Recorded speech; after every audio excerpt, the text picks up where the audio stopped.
My name is Josephine LoRe, and I'm coming to you as part of the Writers Guild of Alberta online reading series.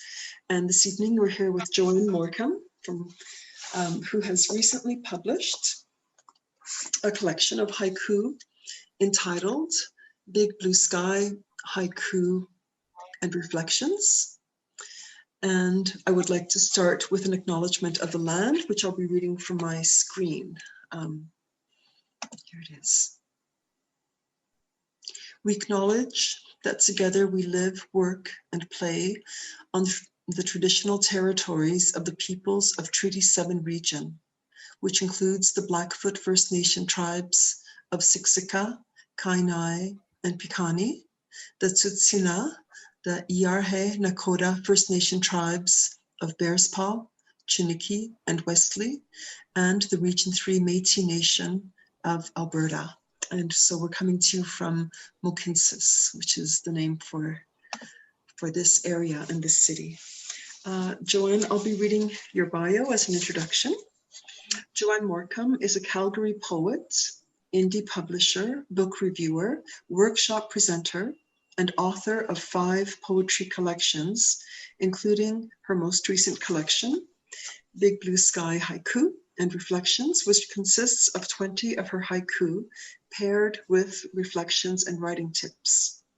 In 2020, she was a judge in a haiku contest sponsored by Lougheed House in Calgary, along with myself, Josephine LoRe, and Sean Hunter.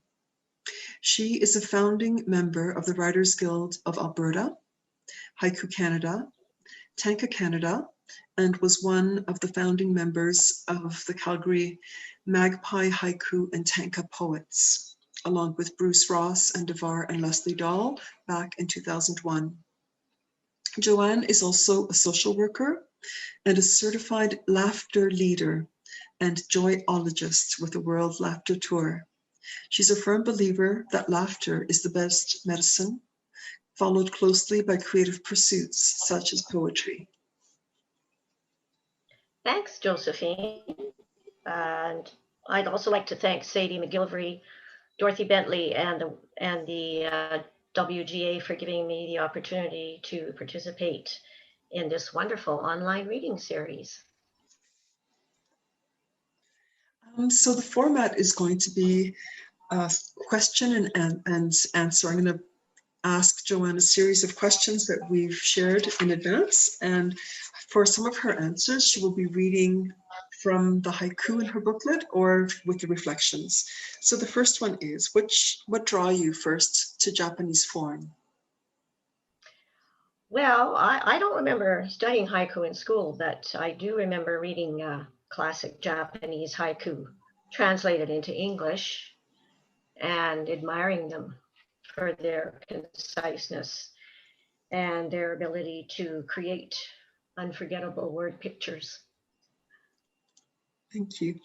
And the next question you've actually already answered, what it is about haiku that you like. So you spoke about being concise and evocative. Who were your first teachers with haiku, and where do you draw what haikuists have inspired you in your own crafts? Yes. Well, of course, the traditional Japanese haiku masters, Basho, Busan Issa, and Shiki. I'll read Basho's famous Frog Pond haiku shortly. Here's one of haiku, and it's written in English in 17 syllables over 3 lines. What a pleasure, wading the summer stream, sandals in hand. And here's one by Issa. The frog looks at me with a sour face. And here's one of Shiki's. The temple Buddha, in the distance, the June sea. By the way, those haiku are taken from the book, The River of Heaven, edited by Robert Aitken, and I assume he was the translator. I like to give credit to the translator, of course. Yes. Nice. For those who are listening who are not very familiar yet with haiku, haiku is in itself a type of enigma, or there's a juxtaposition often. The brevity of it, because it is contained in 17 syllables or less, and the complexity. So do you want to speak about the challenges or the effectiveness of these two elements, the brevity and the complexity, and how they work hand in hand? Yes, well, haiku are very brief and simple at first glance, especially when compared to longer poetic forms. Yet, because they describe what's happening during a particular haiku moment that also expresses the poet's philosophical mood and encourages reader response, they can be quite complex. And this is evident in Basho's well-known haiku, which is Old Pond, a frog leaps in, the water sound. So a quiet old pond is energized and brought to life by a lively young frog, which is the poet and intrigues the reader. That's probably the first haiku I ever read, by the way, and I was immediately intrigued by it. Yes. Nice. So deceptively simple, like the frog, pond, a frog Yes. pond itself. Quiet on the surface, but there may be a lot going on underneath. Yes, wonderful. We spoke about haiku and tanka. Can you speak about the difference in the forms? And also from there, we'll go on to the different forms that you use in this collection. Yes. Well, as you know, or most of you know, haiku is written in 17 syllables or fewer over 3 lines. And generally there's a nature or season reference. Tanka are 31 syllable poems written over 5 lines. So they're considerably longer than a haiku. Both are Japanese in origin. And actually the tanka is much older than the haiku. Yes. So it could be said that the haiku evolved from the tanka, although today the haiku seems to be much better known than tanka. And tanka tend to be more lyrical than the haiku, perhaps because they're longer. Yes. So I do write some of those as well. Okay, and I'm a member of Tanka Canada, and their publication is Gusts, and I have the edition from Fall Winter 2020. So Right. I'll read what you submitted. There were 3 pieces in this one, and there's one that I will read, and it is: twisting path seems to lead nowhere except deeper into dark woods where no birds sing. Yes. What did you like about that one, Josephine? It was easy for me to follow the course. I could see the path. And so each line took me deeper and deeper. There was a path. It seemed to go nowhere, except it got deeper, and then it got darker. And usually in the haiku, there's a number of senses evoked. So I have the visuals here, and then the twist of where no birds sing, because I was expecting the sound of birds or the sound of the wind or something. So that absence of the singing paired with the deeper and the dark and leading nowhere was really, really gripping for me. Yeah. That's good. Yes. That was my intention in writing it, actually. That's an example of a tanka with a dark theme, you might say. Yes. Yes. Some of my poems are a bit noirish, dark rather than sunny, you might say. Just have an interest in that type of poetry. Some of them have a science fiction theme as well. Yes. So those are called sci-fi coup. Sci-fi, which is a bit of a tongue twister, is Yes. haiku with a science fiction bent or a dark theme, you might say. Yes. So I write some of those as well, and I've had them published in a magazine called Sci-Fi Quest, another tongue Yes. twister, which publishes that type of poetry exclusively. Yes. Would you share the one from Big Blue Sky, which is a sci-fi coup? Oh, certainly. That's the yes. Let me locate that one. Okay, page 24 is the reflection and page 25 is the haiku. All right. So the sci-fi coup is meteor shower. Wondering if it came from my home planet. So obviously, I didn't write this poem based on direct personal experience, which is a hallmark of traditional haiku. Yes. Instead, I imagined how a stranger in a strange land might feel by incorporating the Japanese mood state of sabi, which means loneliness, into the poem. Yes. There's a science fiction novel called Stranger in a Strange Land, which I've read and has inspired me to write some sci-fi coup as well. Lovely. Robert Heinlein, I believe, is the author of Stranger in a Strange Land. Lovely. Yeah. You also talk about senryu in here. And so senryu is a type of haiku. Can you explain to those who are not familiar with that what senryu is?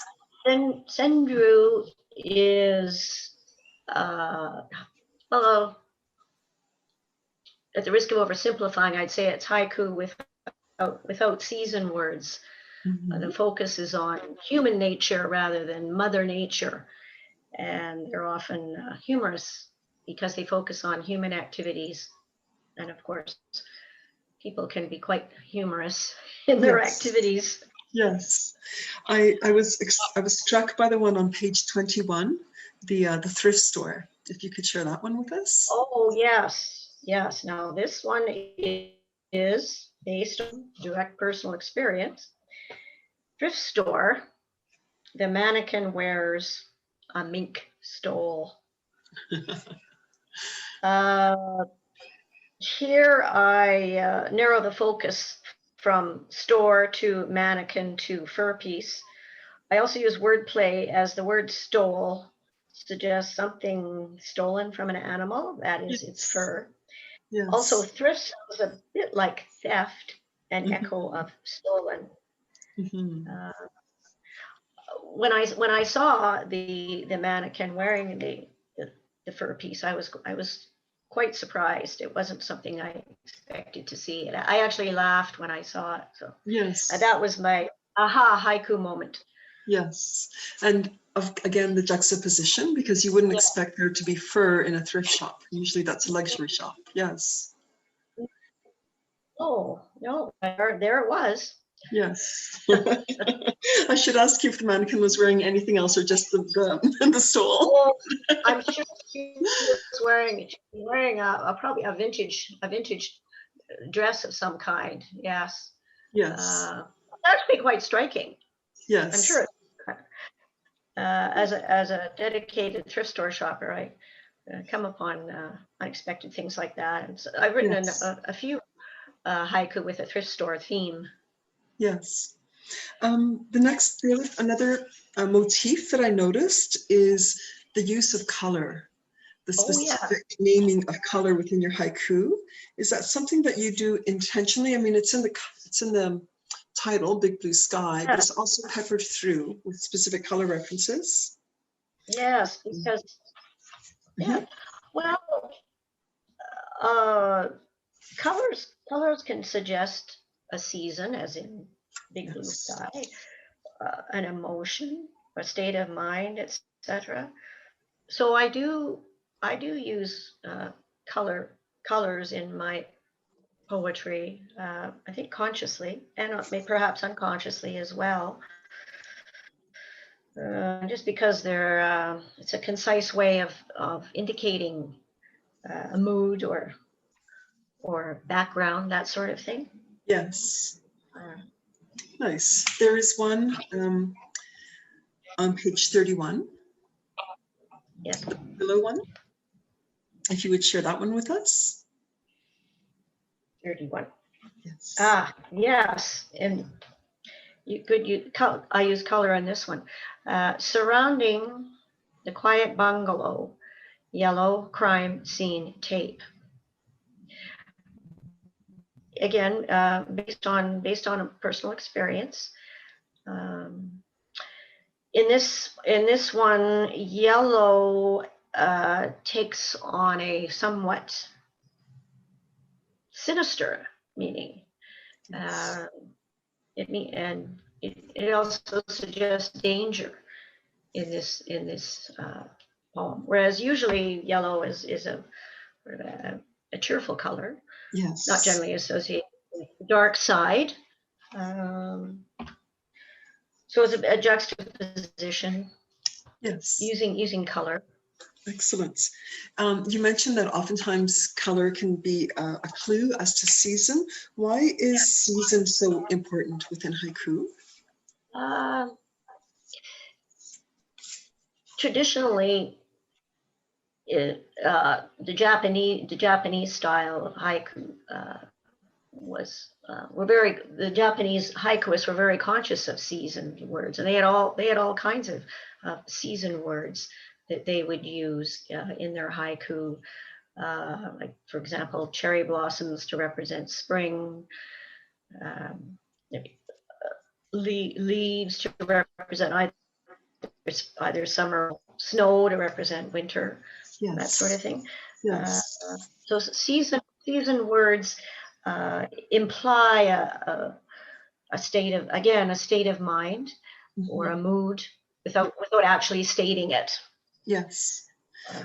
There were two that had the season words in them, and I felt in both that you really had mastered that whole concept of the complexity and richness. Page 9. Yes. Okay. Yes. Here's a haiku that uses color to suggest season, and two colors actually. First day of spring, on evergreen green branches, inches of snow. So my reflection is, where I live, March is more of a winter month than a spring month, yet there are signs of spring suggested by the word evergreen, which also contrasts with the whiteness of snow. Wonderful. Colors can be quite symbolic in haiku. Mm-hmm. And I found the next haiku as well on the following page, page 11. It took something very traditional, the cherry blossoms for spring, and you gave it a twist as well. A very appropriate twist. Yes. Yes. Viewing cherry blossoms in Japan is very traditional, and here as well, and especially in places like Vancouver. So here's one that I wrote last year. Pandemic, viewing cherry blossoms from afar. And the reflection is, despite the spread of a contagious virus, people continue to enjoy the beauty of tree blossoms, though not as before. Here, a cheerful spring color represents hope for the future. Excellent. Thank you. Yeah. The importance of time as a notion within haiku. And I realize there's a duality with time.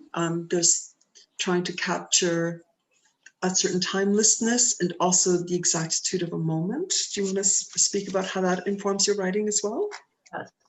Yes. Well, haiku certainly focus on moments in time, which is why they're usually written in the present tense. Yes.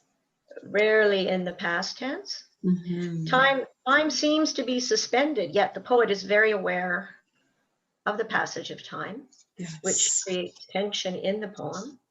This one of mine focuses on something very commonplace, which, while also suggesting the philosophical mood I mentioned earlier.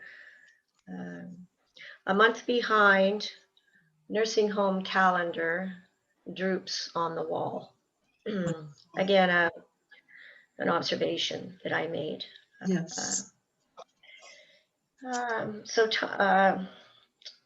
Time seems to be literally suspended here, and viewing the calendar on the wall, that's a bit sagging. Yes. Wonderful. Thank you.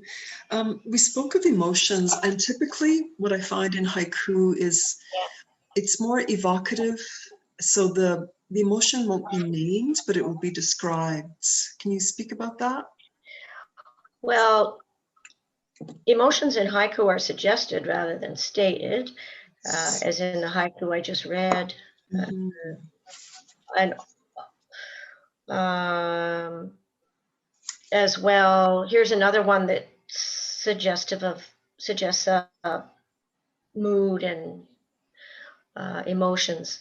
Autumn leaves catching in my throat, the word goodbye. Autumn is traditionally associated with loss and perhaps sadness, which is what inspired me to write the poem. So there's definitely a place for emotions in haiku, despite their brevity, but they're usually very subtle rather than stated. Yes, I found the same in the one on page 37, the Thanksgiving haiku. Oh, yes, that one.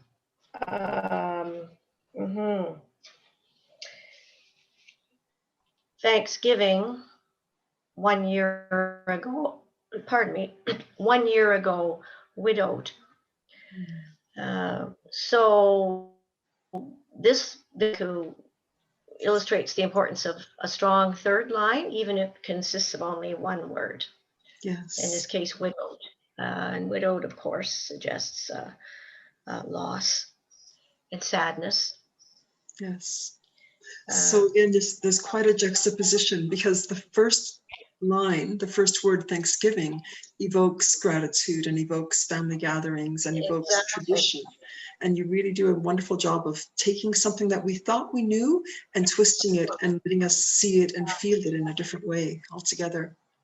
Joanne, you had spoken that we can go, in writing haiku, you were encouraged to go less than 575. Yes. I think with this one here, I'm just going to hold it up so the readers can see it. Yeah. Instead of 1 year ago, widowed. So there's only one word in the first line and only one word in the third line. I wanted to ask you about the impact of that, like a single word as a line, as opposed to using the full 5 syllables or the full 7 syllables. Is that something that happened by accident, or do you feel that it's something that intentionally you use in your writing? In my case, it's probably a bit of both. My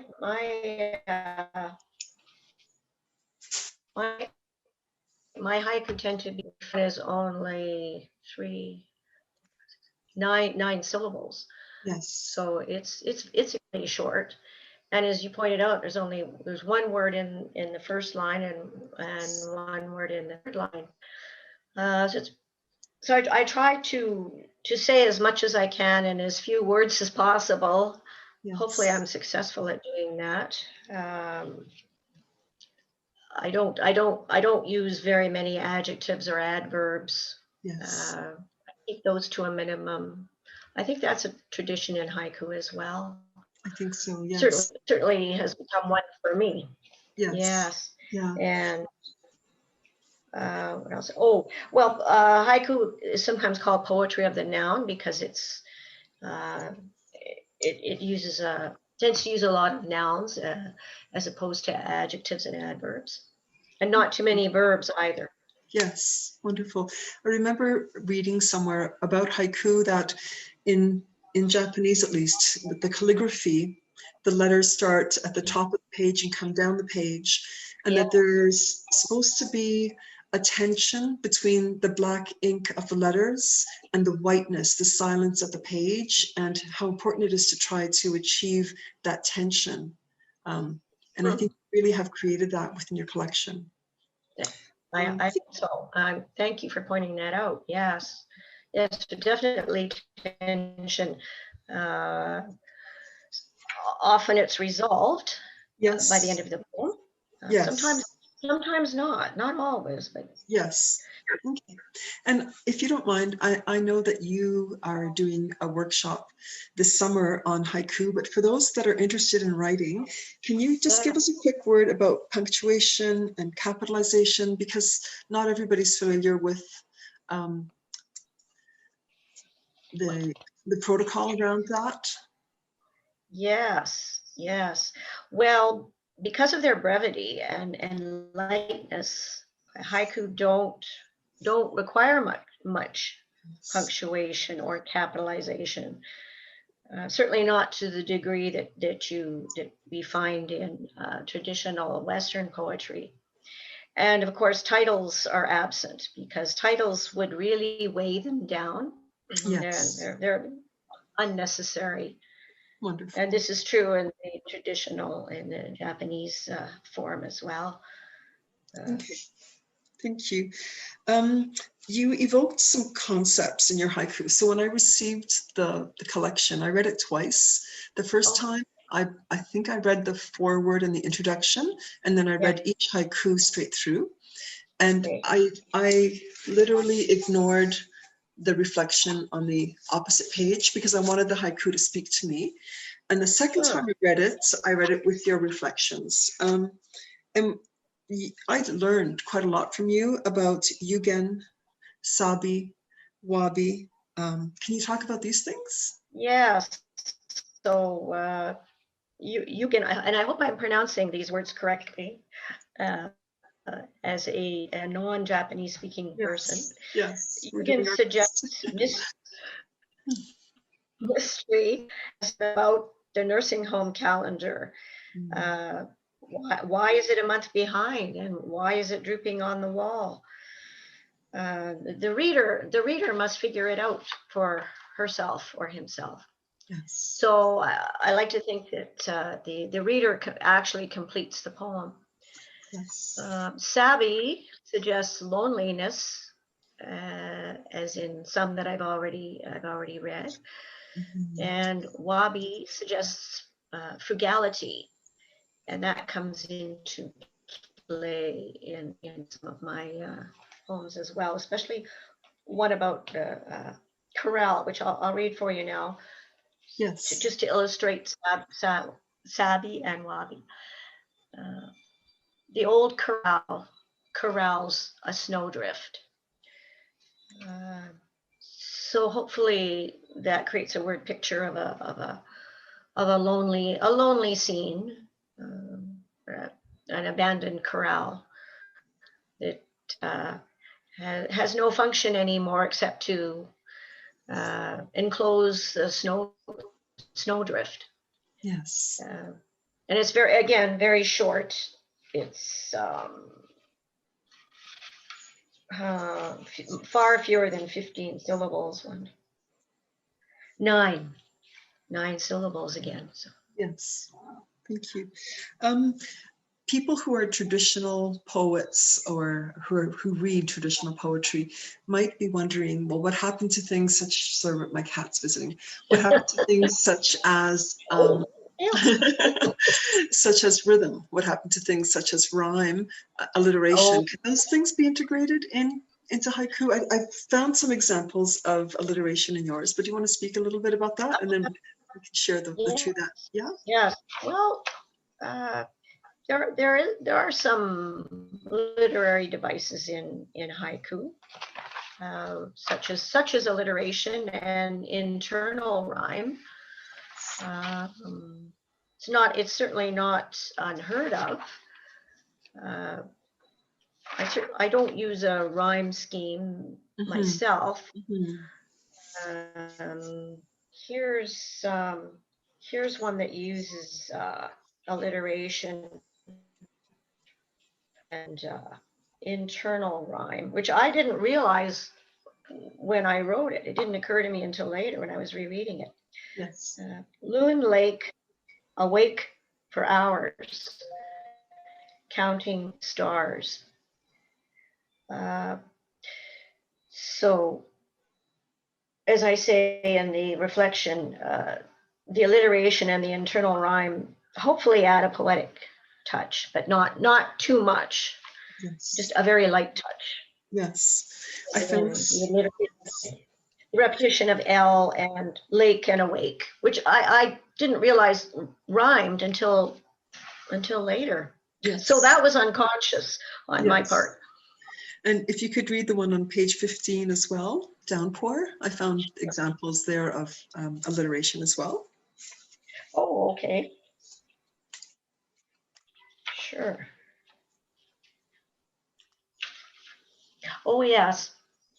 Downpour, the dirt road deepens. So yes, repetition of D. Yes. And also at the end of road. I just realized that. Yes. Again, a very short one. There's no punctuation whatsoever, adjectives or adverbs. It's pretty stark, actually. And as I say in the reflection, what makes it memorable, I hope, is the image itself with a hint of danger and the alliteration in all 3 lines. Nice, nice. You had mentioned the aha moments, or the twist ending. Can you talk a little bit about that within haiku, that element of surprise or unexpected? Yes. Well, for example, in the thrift store haiku, the sight of a mannequin wearing a mink stole is unexpected and surprising.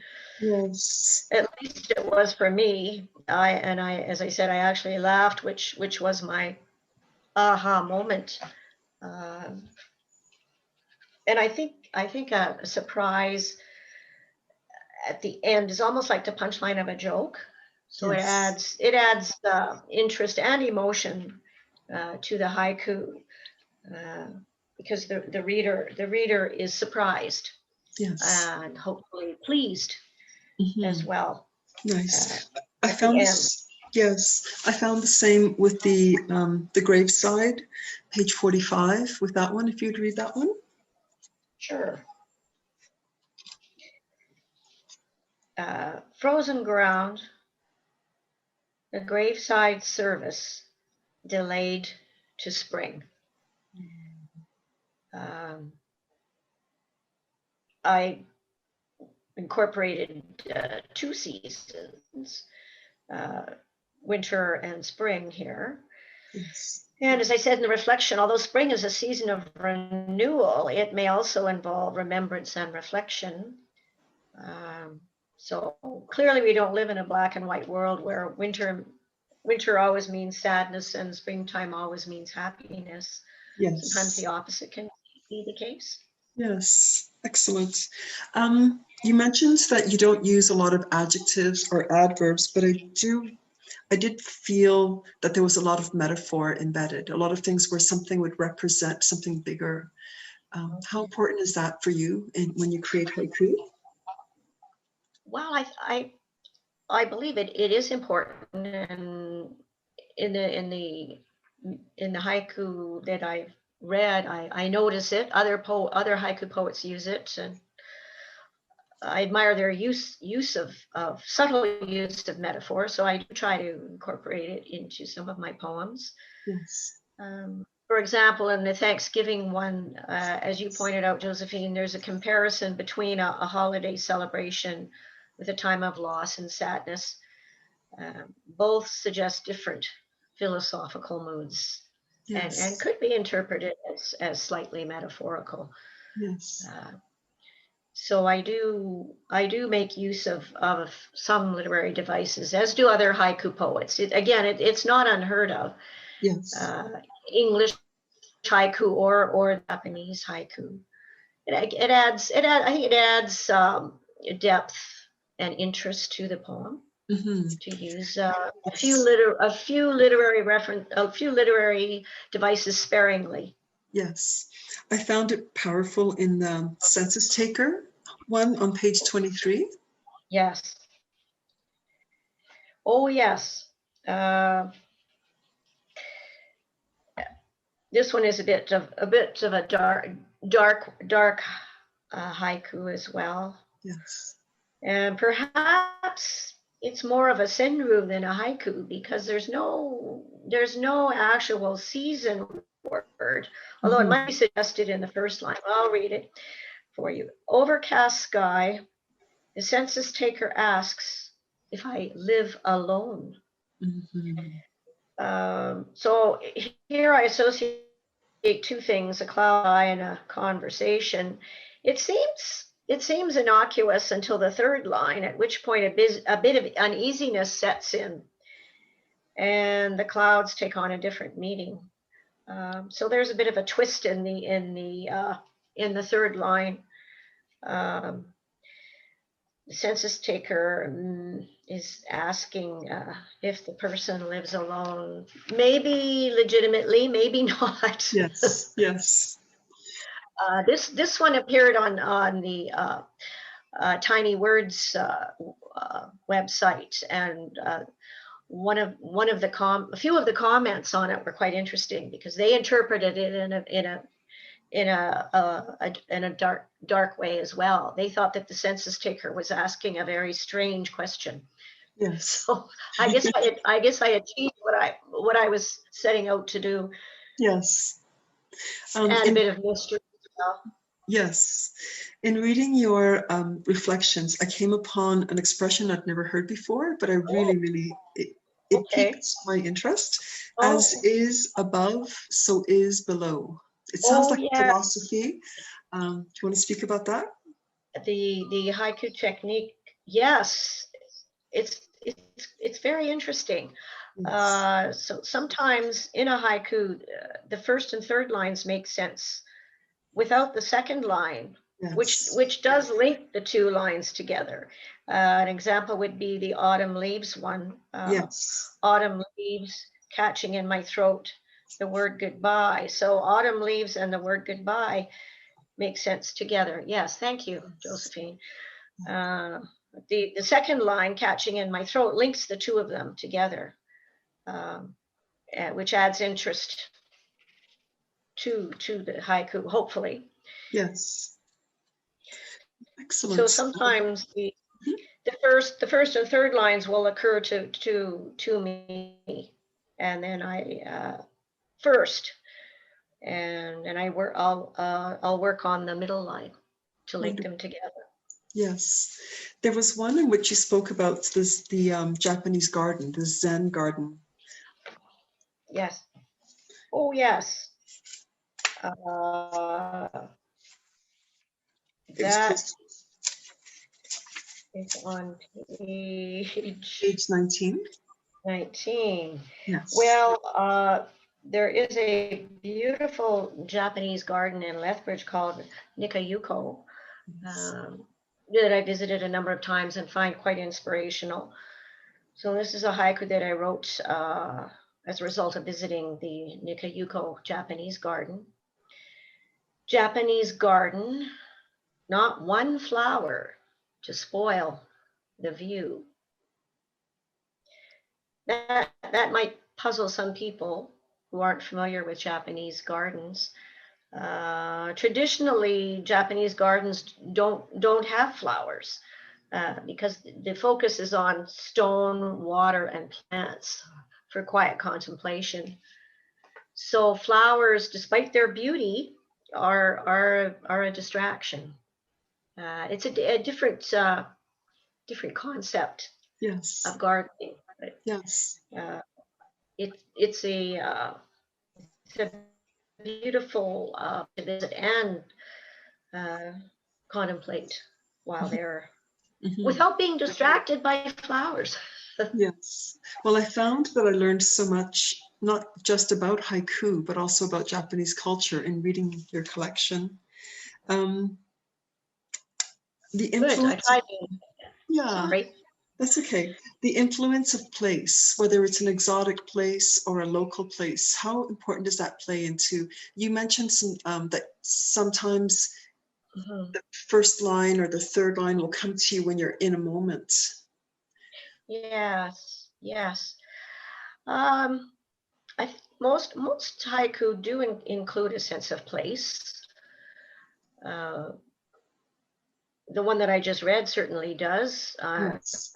I'm inspired by places that I visited as a tourist, as well as my own backyard, or just walking around my neighborhood. Yeah. I believe haiku moments are everywhere. And the important thing is to take notice of them Yes. wherever you find them, Yeah. whether it's in your own hometown or in a very far-flung place that you may have traveled. Yeah. Uh, Inspiration is everywhere. I think Mhm. that's true of all poetry, of all writing. I think you're right. And I think the good thing about haiku is that you could have a simple journal with you, or you could use the voice Yeah, record function on your phone to capture what yeah, it is that you're experiencing. We have about 4 minutes left. I was just going to show quickly all of the collections where I found some of your haiku. I'll come back to this one in a second, but we're looking at Gusts. We're looking at Haiku Canada anthologies. We yeah, are looking at A Far Galaxy, which was another Haiku Canada anthology. And right. this is a collection that came out, A Pebble in My Shoe, when you were still part of the Magpie Poets. Yes, yes. Uh, That's an interesting collection. Mhm. yes, and I'll just share one from here. Okay. In the leaf pile, a bright blue feather catches the lights. Yeah. So again, that Yeah, sense of surprise and unexpected. very Um, much so. yeah, Yeah, just happened to see it as I was going for a walk, and it yes, caught me by surprise. yes. I think what really, after I read it the second time through, what I felt about your collection is like haiku. It's brief, but it's very, very dense and rich and evocative. And I think it's just a wonderful little collection. Um, You're going to be presenting this summer at When Words Collide. Do you want to speak about that? Yes, yes, that's an annual literary conference held in Calgary in August. This year it will be online. So I'm presenting 3 workshops, uh, one about haiku, one about tanka, and one about the importance of laughter and humor as a means to creativity. Uh, I, I call that one Keep Laughing. So hopefully those will be interesting and attract some people. If Yes. I don't believe registration is full yet, so it's just a matter of Googling When Words Collide to register for those. And it's free this year because it's all Yes. online. So Yes. hopefully more people will sign up.